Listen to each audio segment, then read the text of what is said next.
Bueno, gracias por estar aquí, por el interés en este trabajo mío. Mi nombre es Susana, soy investigadora del Centro COPAS y del Centro SEASA y llevo 17 años en Chile trabajando en esta temática. Entonces, esta presentación se va a centrar un poco en el camino que he tomado siguiendo la vida secreta, tratando de entender, ¿cierto?, la vida secreta de las ballenas azules. Para darle un poquito de background, yo no soy de Chile, soy inglesa y me empecé a apasionar por el mar en la costa este de Canadá, donde mis abuelos tenían una casa, y entonces es una zona donde se alimentan muchas ballenas, bien parecido al sur de Chile. Entonces pasaba los veranos ahí y desarrollé una pasión por el mar y por las ballenas en esta zona. En el año 2007 viajé viajé a la región de Aysén, primera vez que iba a Sudamérica, entonces fue toda una aventura, tenía 23 años, y me sumé a un equipo de biólogos marinos que estaban trabajando en la Patagonia chilena investigando a las ballenas azules. Un equipo liderado por el biólogo marino chileno Rodrigo Juque, que después fue mi director de tesis doctoral. Y finalmente hoy también estoy trabajando en Caleta Chañaral de Aceituno, otro hotspot de ballena en la región de Atacama. Entonces, esos son mis dos grandes amores en Chile, ¿no? La Patagonia Norte y el archipiélago de Humboldt. Bueno, solo para dar un poco el contexto, ¿cierto? En Chile se ve el 50% de la especie de cetáceos en el mundo, de la especie de ballenas y delfines en el mundo. Entonces a veces me han preguntado, oye, pero ¿qué haces tú acá? ¿Por qué viniste acá? Bueno, porque Chile es un lugar privilegiado para estudiar a los cetáceos. Y además, como Chile tiene en el fondo como 4 grandes sistemas oceanográficos, ¿cierto?, que es la corriente Humboldt, la corriente Cabo de Hornos, que es toda la Patagonia, ¿cierto?, las islas oceánicas y luego la Antártica, tiene todos estos hábitats donde podemos encontrar diversas especies de cetáceos y tenemos la posibilidad de entender mejor su ecología, su biología, su distribución y también la oceanografía de estos lugares. Si yo me he centrado realmente en la corriente Humboldt, que es más o menos de la altura de Chiloé, Valdivia para arriba, y la corriente Cabo de Hornos, que es todo, claro, al sur de Chiloé hasta la punta del cono sur. La ballena azul es la especie más grande de la historia de nuestro planeta. Es un gigante y en términos evolutivos también es cada vez más grande. Las ballenas en tiempos evolutivos han crecido. Tienen esta estrategia, ¿cierto?, de comer un crustáceo pequeñito, pero hay tanto de este krill, ¿cierto?, de este pequeño crustáceo que puede aguantar, ¿cierto?, sostener el peso de este animal gigante que llega a pesar 120 toneladas. En Chile las ballenas azules están midiendo alrededor de 25 metros, pero el récord así mundial ha sido una ballena azul cazada en Antártica que midió 33 metros. O sea, son animales gigantescos, gigantescos. Y claro, se alimenta de este pequeño krill, la especie de krill que encontramos en Patagonia Norte.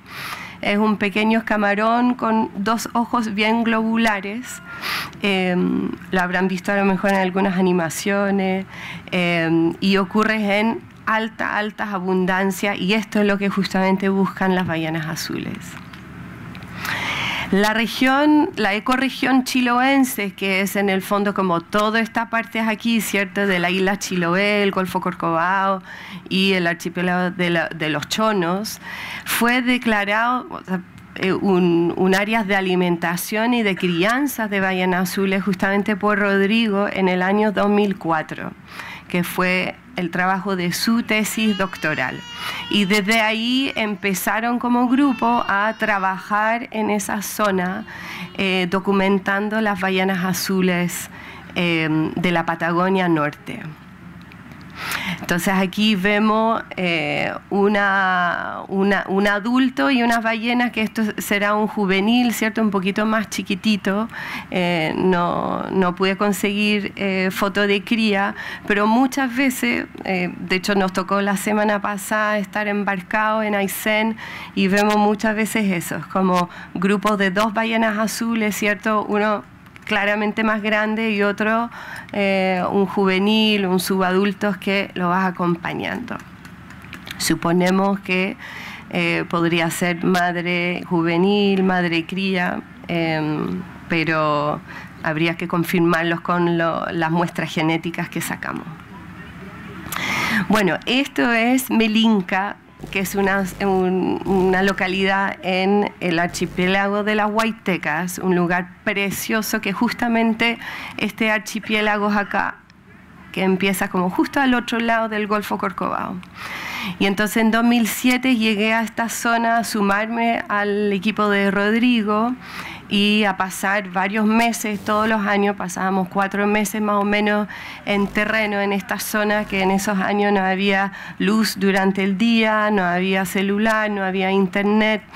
Eran años muy bonitos, muy desconectados, y de salir a trabajar todos los días con la embarcación de Rodrigo. Entonces ellos salían a sacar biopsia, fotoidentificación, y yo salía con el Dani Canullán y su familia, que es un pescador artesanal y dirigente huilliche de la zona, y yo salía con el Dani en su embarcación a grabar, y nos acercamos a las ballenas azules, apagamos el motor y grabamos durante horas y horas a los animales que encontramos. Con un hidrófono bien simple, como se ve acá, un hidrófono con un cable conectado a un computador o una grabadora, y entonces íbamos así colectando las vocalizaciones, ¿cierto? Grabando las vocalizaciones de las azules. Para dar un poco también de contexto sobre la acústica. Como ven acá en esta foto, esto es una ballena azul en la costa de Chile, y lo que pueden ver, esta foto fue tomada a unos 15 metros, ¿cierto? Lo que pueden ver es que es muy oscuro. El océano finalmente es un ambiente limitado por luz, pero es un medio acústico por excelencia, es un medio denso, ¿cierto? Entonces, la onda sonora, ¿cierto? El sonido se transmite 4,5 veces más rápido en el agua de mar que en el aire. Entonces, estos animales se han desarrollado en un medio acústico, y ese es su primer sentido, tanto como nuestra visión, ¿cierto? Que estamos nosotros en un medio visual. Eso es en nuestro medio, ¿cierto? Y en nuestro primer sentido. Entonces, estos animales son sumamente vocales y dependen, ¿cierto?, del sonido para socializar, para criar, ¿cierto?, para orientarse, para hacer contactos en ese océano tan oscuro finalmente, ¿cierto?, y tan gigante. Y particularmente las bajas frecuencias, es decir, los sonidos graves, se propagan con particular facilidad, que igual pasa en el aire, ¿cierto?, en nuestro ambiente. Si el vecino tiene música, uno escucha los bajos siempre, más fácilmente que los sonidos más agudos. Bueno, lo mismo pasa en el mar. Entonces, estos animales, las ballenas azules, por ser el animal más grande del planeta, ¿cierto?, emite también las frecuencias, los sonidos más graves del planeta, y también de mayor intensidad. Es el sonido biológico más intenso, más alto del planeta. Y esos sonidos tienen la capacidad de propagarse sobre a veces cientos de kilómetros en ciertas condiciones. También hay que destacar de que como las frecuencias bajas se propagan particularmente fácilmente en el ambiente marino, eso también hace que todos los ruidos de los barcos, que también son baja frecuencia, son sonidos graves, también se propagan con mucha facilidad. Y esto ha sido una complicación creciente para los animales como estos, que en el fondo su espacio de comunicación se va reduciendo por todo este ruido de baja frecuencia que le tapa la vocalización. Bueno, después de entonces estos múltiples veranos, ¿cierto? Yo me iba a quedar en Chile 5 meses.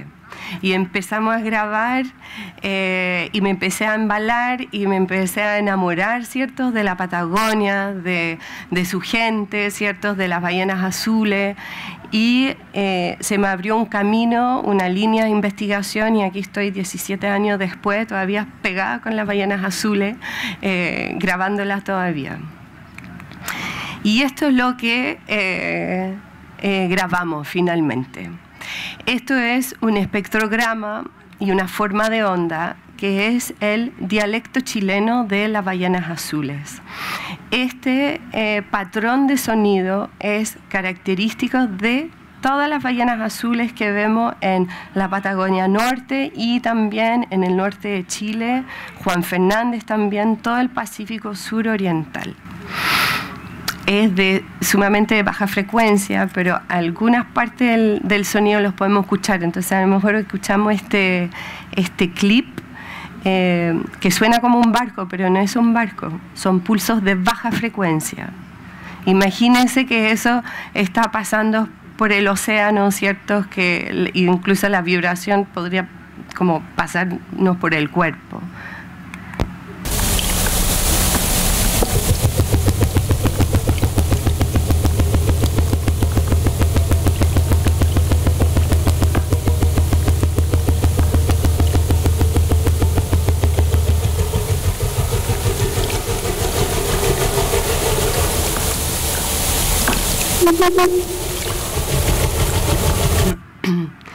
Justamente ese que escucharon, eso es una de las características del dialecto chileno de las ballenas azules.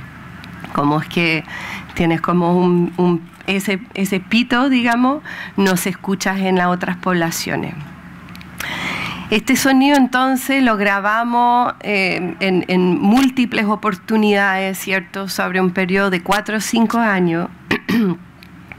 Y en la primera vez que lo grabé no estaba segura de lo que era. Entonces me acuerdo como pedí una media hora, que uno podía pedir como un slot de media hora en la biblioteca de Melinka para conectarse a internet.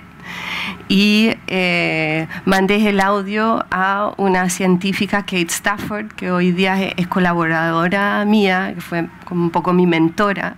Y me acuerdo así como le escribí el mail en un Word para copiar y pegarlo.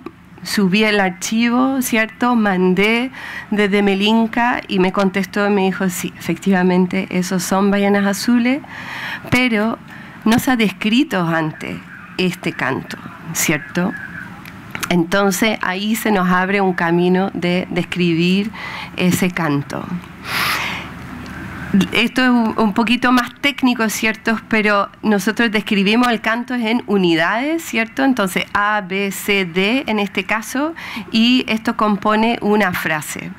Y en el mundo hay 9 o 10 ciertos cantos, dialectos regionales de ballenas azules que se describen de esta forma, pero se ven totalmente distintos. Por ejemplo, en Antártica es AB, con otras unidades que tienen otras características.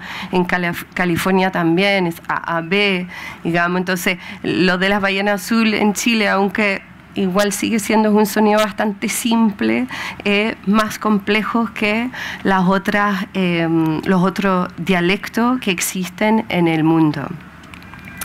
Y esta frase, ¿cierto? Se va, entonces, todo esto que ven aquí son frases, o sea, hay que hacer como un zoom para afuera, y entonces las ballenas, sobre todo en épocas de primavera, verano, otoño, pic en abril, ¿cierto? Este mes es el mes que más canta las ballenas azules en la Patagonia chilena. No paran. Entonces uno ve secuencias como esta, donde además se solapa unas tras de otra estos cantos de estos gigantes. Estos cantos además se producen solamente por los machos. Eso se sabe solamente en base a un estudio del hemisferio norte, donde lograron grabar una ballena azul y a la vez sacarle una biopsia, un pedacito de piel, y repitieron eso varias veces y se dieron cuenta que en análisis genética eran solamente los machos que cantan. Entonces probablemente este canto, ¿cierto?, tiene una función reproductiva.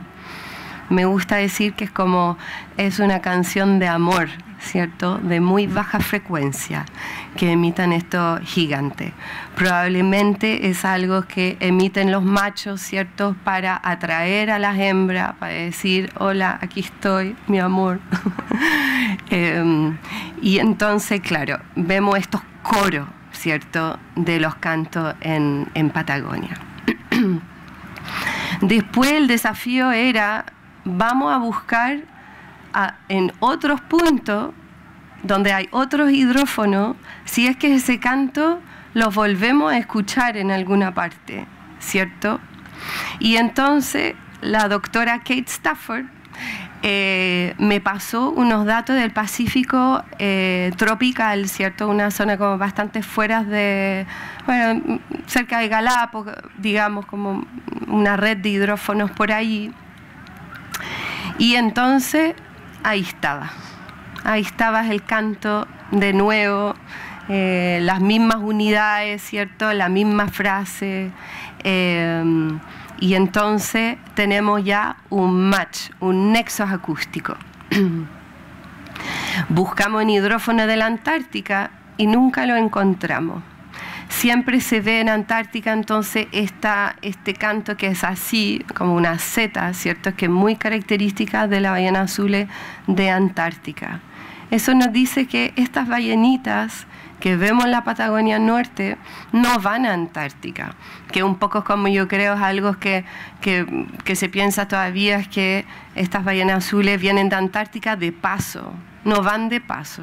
Su destino final es la Patagonia Norte. Esos son ballenas azules chilenas, muy demarcadas de la población de Antártica, que también a veces es así, que a veces escuchamos eso, van de paso, ¿ya?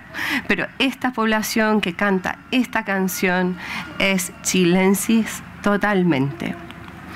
Y entonces publicamos este trabajo, ¿cierto?, que fue uno de los trabajos de mi tesis doctoral, donde describimos este new song, este nuevo canto, ¿cierto?, y un nexo acústico con el Pacífico tropical.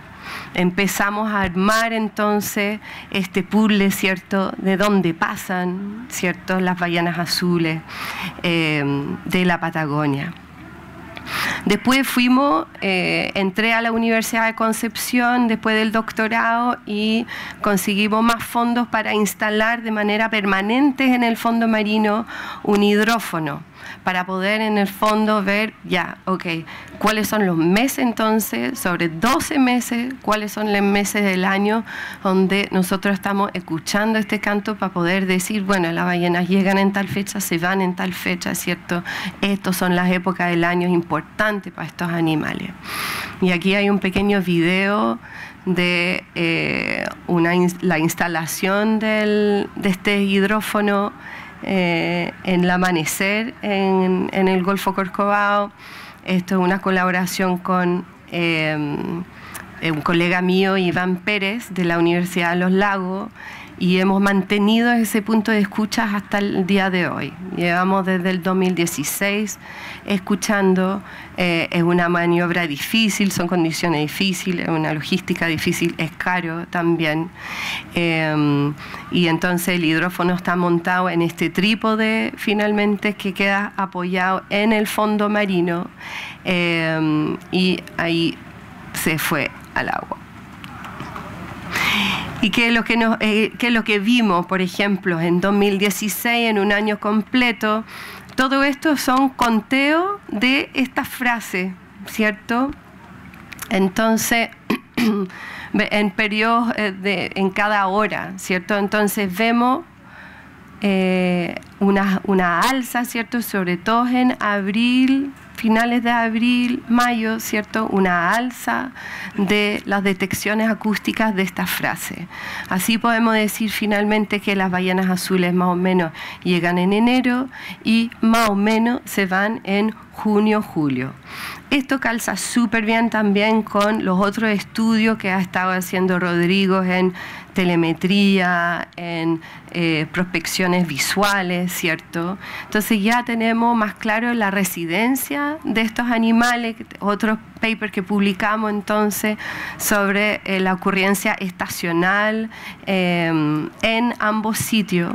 Y empezamos entonces a entender que las ballenas azules, algunas se quedan en estas zonas todo el año, pero la gran mayoría, entonces tenemos algunas detecciones de cantos todo el año en esa zona, pero la gran mayoría están realizando esta migración, ¿cierto?, hacia sus zonas de alimentación en la Patagonia Norte.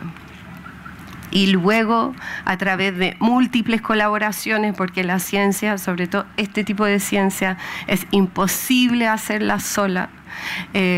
Somos equipos grandes, somos colaboraciones grandes, ¿cierto? Y entonces, en todos estos puntos, hemos estado escuchando el paso de este canto chileno. Aquí se escucha re poco, pero hubo un año que se escuchó una ballenita azul chilena, probablemente es como una que es más exploradora, que más atrevida, que se sale de su rango de hogar, pero principalmente la estamos escuchando aquí. Tenemos datos ahora de Antofagasta que vamos a empezar a analizar. Entonces habría que ver si se escucha ahí, pero la estamos escuchando en Caleta Chañaral, Juan Fernández y en la zona de Chiloé. Y ahora también, el domingo pasado, hace una semana, se instaló un hidrófono en Isla de Pascua que también nos va a dar una tremenda cantidad de información sobre las ballenas azules y otras especies de cetáceos en esa zona. Entonces, esas son las publicaciones, claro, y la Chañaral la grabamos también, Juan Fernández también. Vamos buscando este canto por donde se puede. Entonces, esto es más o menos el rango de hogar de estos animales. Y esto calza súper bien con otros estudios, entonces ya como en estos animales uno arma un puzzle, ¿cierto? Entonces, Rodrigo, que ha puesto marcas satelitales que muestran todo el recorrido de animales individuales, también calzas con este patrón, ¿cierto? Hay match de fotografías de ballenas en Galápagos más o menos y en Patagonia Norte. Entonces hay múltiples métodos que nos van apuntando a que estas ballenas no vienen de Antártica, son ballenas azules chilenas. A través de también estudios oceanográficos, voy a pasar así como rápido sobre esto, pero durante el doctorado y desde el doctorado, ¿cierto?, hemos hecho estudios de oceanografía para entender qué es lo que comen las ballenas azules en esa zona y qué es la particularidad de la Patagonia Norte, por qué van ahí para alimentarse. ¿Cierto? Entonces hemos publicado una serie de papers sobre este mega estuario de la Patagonia Norte. También hemos colectado muestras de caca de ballena para confirmar, ¿cierto?, que están comiendo el krill, ¿cierto? Y la clave en la Patagonia Norte es justamente lo que se ve en esta foto. Es la cercanía, tenemos, ¿cierto?, la cordillera los ríos que bajan de los glaciares, de los bosques, ¿cierto? Todos esos ríos que entran en el mar interior de Chiloé y que se mezclan con aguas oceánicas, estas dos masas de agua aportan nutrientes diferentes, pero fundamentales para el fitoplancton, que es el tipo de fitoplancton que alimenta al krill. Entonces es una mezcla muy delicada, precisa, elegante, ¿cierto?, de masas de agua y de nutrientes que dan, que explican toda la productividad que estamos viendo en la Patagonia Norte. No sé si aquí se ve muy bien, pero aquí uno ve como un frente, ¿cierto?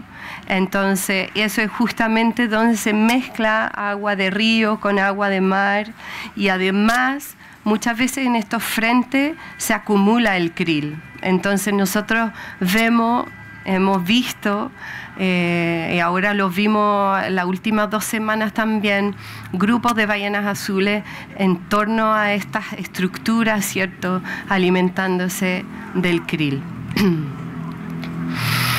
¿Por qué hacemos todo eso? Bueno, porque las ballenas azules siguen en peligro de extinción. Estos animales fueron cazados en grandes números en la costa chilena, en Antártica, realmente en el hemisferio sur fueron muy golpeadas. Entonces la Patagonia Norte es un lugar de esperanza igual, de que las poblaciones de ballenas azules del hemisferio sur se pueden recuperar. Las ballenas también son fundamentales, en general, todas las ballenas, ¿cierto?, en el ecosistema marino. Tienen un papel de fertilizar al océano. No voy a entrar en el detalle de eso, pero básicamente como comen un poquito más abajo, ¿cierto?, en profundidad, y defecan en la superficie, están constantemente fertilizando la superficie del mar. Y la superficie del mar es donde ocurre la productividad primaria, donde crece el fitoplancton, que absorbe el CO2 y emite oxígeno, y es también ese mismo fitoplancton que alimenta el krill, que a su vez alimenta a otra especie. Entonces, esa fertilización, ¿cierto?, es muy importante para el ciclo del carbono. Hasta se han planteado como unas soluciones azul al cambio climático, ¿cierto? Y se ha estimado que una ballena puede secuestrar 33 toneladas de carbono en su vida a través de la fertilización y también del carbono que tiene almacenado en su cuerpo. Y lo otro que es importante, que lo vemos mucho en el norte de Chile, ¿cierto? Esto es una foto de Caleta Chañaral de Aceituno, es que las ballenas son importantes para el turismo. Esto es una alternativas económicas súper interesantes para comunidades costeras, sobre todo dentro de un contexto donde los recursos bentónicos, los recursos pesqueros van decayendo, ¿cierto? Entonces es una alternativa bien interesante que se está fomentando en ciertas localidades de Chile, como Caleta Chañaral, Puñihuil en Chiloé, acá también en Mejillones. Entonces, y esto es la declaración del Parque Marino Tiktok, que uno de los objetos de conservación es las ballenas azules. Entonces, con las ballenas también podemos lograr, ¿cierto?, la declaración de área protegida, que finalmente protege todo un ecosistema. Son como especies bandera para la conservación. Lamentablemente, sigue pasando esto. Esto fue un macho juvenil colisionado por embarcaciones, por una embarcación, y estamos viendo cada vez más eventos de este tipo. Las grandes ballenas, como las ballenas azules, están muy amenazadas por las colisiones con grandes embarcaciones. Y entonces es súper importante, uno de los propósitos de nuestro trabajo es también entender bien dónde se alimentan las ballenas, cuáles son las zonas más críticas, para poder proponer a lo mejor rutas marítimas que no pasan por ahí, ¿cierto? O restricciones de velocidad también en esas áreas, porque si bien hoy día no cazamos las ballenas, la estamos matando igual a través del tráfico marítimo descontrolado en nuestras costas. Y en tierra tenemos rutas bien determinadas, ¿cierto? Y tomamos ciertas decisiones. Por ejemplo, no ponemos una carretera justo en la entrada de un colegio, porque sabemos que podríamos hacerles daño a los niños. Entonces, ¿por qué vamos a abrir nuevas carreteras o por qué vamos a ir a alta velocidad en zonas donde hay ballenas azules? Este animal no ha evolucionado con mucha capacidad de esquivar a las embarcaciones. Y con las embarcaciones también viene el ruido. Aquí pueden ver las frases abajo que hablamos de las ballenas azules, y esta mancha grande es el paso de una embarcación y realmente enmascara, tapa completamente las vocalizaciones. Para una especie que está tratando de hacer contacto entre machos y hembras, ¿cierto? Para un tema reproductivo, enmascarar esas vocalizaciones no es positivo para nada para la recuperación de esta especie. Esto se pueden meter en cualquier momento a marinetraffic.com y pueden ver el tráfico marítimo en el mundo, ¿cierto? En cualquier momento. Mira cómo estamos. Es una carretera, pero por todos lados, y estos animales no tienen ni una posibilidad dentro de eso. Por todos lados tenemos barcos y cada vez más. El tráfico marítimo ha aumentado 3 veces en los últimos 15 años, entonces es realmente momentos de cómo delimitar y enfrentar este problema. Aquí en la zona, en la ecorregión chiloense también, o sea, desde Puerto Montt, que es justamente donde le gusta a la ballena, todo este mar interior de Chiloé, hay muchísimos pasos de embarcaciones, hay embarcaciones por todos lados. Esto fue un video que no es trabajo mío, es de mi colega Luis Vedriñana, y es unas ballenas, le pusieron un transmisor satelital a unas ballenas azul. Esto es justamente, aquí está Puerto Montt, está el Golfo Ancud, ¿cierto? Y van a ver cómo está muy encerrada la ballena azul entre medio de todas las embarcaciones. Entonces la ballena azul va en azul y las embarcaciones en rojo. Ahí está la ballenita.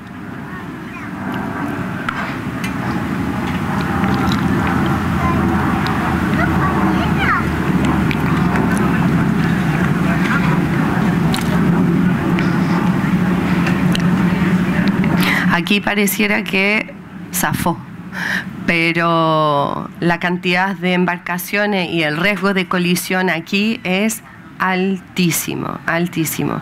Y vemos particularmente las ballenas azules juveniles son las que más están siendo colisionadas. También hay que hablar del contexto de conservación de la Patagonia Norte. Hay actividades industriales como la salmonicultura, que no ha sido particularmente limpia. Entonces eso también es otro factor que amenaza el hábitat de las ballenas azules. Luego estamos frente al cambio climático, ¿cierto? Que va a cambiar sin duda los patrones de alimentos para las ballenas, los patrones de krill. Y la degradación, se pueden meter a los informes de la subpesca para que vean el estado de la pesquería en Chile. Estamos frente igual a una degradación del ecosistema por stock agotado y sobreexplotado. Todo eso no ayuda a las ballenas en general, ¿no? Bueno, entonces partimos, ¿cierto?, en 2007 con los hidrófonos, fuimos avanzando, anclamos hidrófonos, estudios oceanográficos, ¿cierto? Y esta última patita les voy a hablar un poco del marcaje acústico que estamos haciendo. Partimos con este hidrófono bien simple y ahora estamos trabajando con marcas acústicas que finalmente son dispositivos como un poco del largo de esta botella, ¿cierto?, que se adhiere al dorso de la ballena y con unas ventosas, aquí están, ¿cierto? Y contiene un hidrófono, entonces un micrófono submarino, unas cámaras y sensores en 3 ejes, entonces como poner un smartphone al dorso de la ballena. Y así podemos entender cuando vocalizas, qué está haciendo cuando vocalizas, en fin, nos da mucha información sobre su conducta acústica y no acústica. Esta marca dura hasta 24 horas sobre la ballena, luego se despega con un sistema de liberación y con estas antenitas no tiras, flotas en el agua, no vas tirando una señal GPS y un VHF y la vamos a buscar con una antena para recuperarla, bajar la información, analizarla y volver a ponerla sobre otras ballenitas. Esto es uno de los marcajes que hicimos, eso habrá sido hace una semana. Aquí estamos en una embarcación pequeñita, marcando un azul, se hace con un palo de unos 6 metros, 8 metros. En Patagonia nos acercamos bien por atrás y cuando la ballena sube, le pegamos con el palito y la marca queda pegada sobre el dorso. Es bien adrenalínico, la verdad, a mí no me deja de dar susto. Son animales tan gigantes, yo creo que hay una parte del cerebro que constantemente está como no lo hagan, no te acercas, y uno tiene un poco que bypassear, ¿cierto? Como ese instinto de no acercarse a un animal tan grande y pegarle con un palo. Pero las ballenas son generosas, nos dejan hacer eso, luego nos retiramos y la dejamos tranquila. Y por supuesto esto se hace con permisos de investigación específicos para poner esas marcas. Entonces aquí hay un video de las puestas de una de las marcas, realmente una embarcación muy chiquitita. Vamos a ver en alguna parte, va a aparecer las ballenas por aquí. Tenemos muchos intentos fallidos, muchos. Aquí viene, aquí. Y así estamos, siempre así como mucha alegría y mucho susto a la vez. Y es toda una técnica entre el capitán, ¿cierto? O sea, es el que hace la maniobra de la embarcación y yo que voy marcando con el palo. Da un poquito de susto. Lo que sacamos de eso es un perfil de, esta es la parte ñoña, ¿cierto? Un perfil de buceo, entonces esto es profundidad. Cada vez que baja la ballena, subes, vemos todas estas líneas para abajo, ¿cierto? Esta se estuvo alimentando claramente a una profundidad de 125, diría, por ahí, ¿cierto? Encontró aquí un parche de krill y dio varios buceos, una detrás de otra, ¿cierto? Para alimentarse abajo. Cuando se alimentan, se giran, abren la boca, se les inflan los surcos ventrales y tragan grandes cantidades de agua con krill que luego se filtra a través de sus barbas. Las ballenas no tienen dientes, ¿cierto? Tienen unas barbas que vas atrapando el krill. Y lo que podemos ver aquí, que también es interesante, es que a medida que va avanzando el atardecer y la noche, la ballena sube, ¿cierto? Se alimenta a una profundidad mucho menor. ¿Por qué? Porque el krill hace eso. En todos los océanos del mundo, el zooplancton, incluyendo el krill, sube y baja. De día está abajo a alta profundidad y luego sube a la superficie en la noche. Ese patrón lo tienen que seguir también las ballenas azules. Entonces de día se está alimentando de krill abajo y luego de noche sube a alimentarse más en superficie. ¿Qué implica eso en términos de conservación? De noche, cuando además las embarcaciones no pueden ver a las ballenas están más cerca a la superficie. El riesgo de colisión aumenta en la noche. también nos gustaría lograr medidas especiales en la noche, ¿cierto? Que es donde el riesgo de colisión es mucho más alto.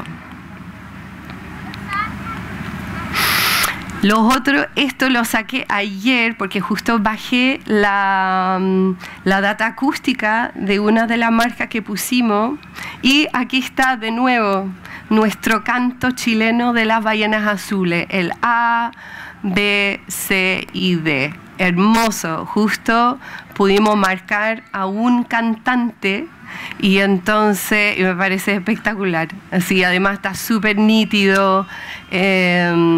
Y entonces con eso vamos a poder entender mejor cuánto vocaliza un individuo, a qué profundidad vocaliza. Eso nos ayuda en estudios acústicos para entender rango de detección. Incluso hay modelos que después con la acústica, si podemos calcular la tasa de producción de sonido, podemos llegar también a estimar números de animales a futuros, etc. Entonces me parece precioso este canto recién salido del horno, digamos. Y finalmente esto es una de las cámaras que pusimos a una de las marcas, venías con cámara, entonces esto es un video. Ahora realmente es como poner una cámara sobre un estanque, o sea, estos animales son tan gigantes, pero van a ver un poquito de esto es como ir a caballo sobre una ballena azul. Ahí salió a respirar, volcán Corcovado, ahí vemos la cabeza por ahí, la aleta pectoral, ¿cierto? Ahí está, y ahí justo está, y ahí se hundió, salió a respirar por la última vez y se hundió y se va hundiendo, ¿cierto?, en este mar oscuro, este océano oscuro, y ya la perdemos después de un tiempo, es tan oscuro que la cámara se apaga. Lo choro de esto es que saqué un pantallazo, porque bueno, podemos ver las cordilleras, ¿cierto?, como ahí el volcán Corcovado, el Dianteles, algunos de los volcanes en la zona, y ahí vemos su parejita, ¿cierto?, que estas iban todo el rato juntas. Me parece bonito que se hayan compartido. Y luego revisamos bien los datos y se mantuvieron juntas todo el tiempo. Pudimos marcar las dos a la vez.